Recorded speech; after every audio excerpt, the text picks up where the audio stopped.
महाराष्ट्राची कुलस्वामिनी आई तुळजाभवानी दर्शनासाठी भाविकांची मोठी गर्दी. मराठी नववर्षाचा उत्साह शिगेला.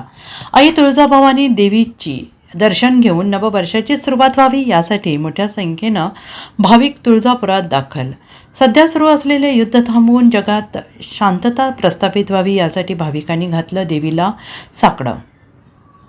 गुढीपाडवा तथा मराठी नववर्षाच्या निमित्ताने महाराष्ट्राची कुलस्वामिनी तुळजाभवानी मंदिर येथे भाविकांची मोठ्या प्रमाणात गर्दी पाहायला मिळत असून नववर्षाची सुरुवात आई तुळजाभवानीच्या दर्शनाने व्हावी यासाठी देशाच्या कानाकोपऱ्यातून भाविक तुळजापुरात दाखल झाले आहेत. मंदिर परिसरात पहाटेपासूनच भक्तिमय वातावरण निर्माण झालेलं असून पारंपरिक पूजा अर्चा, जयघोष आणि धार्मिक विधींनी संपूर्ण परिसर दुमदुमून गेला आहे.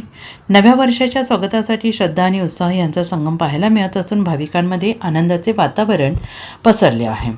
Bureau report SBN Marathi, Dharashiv.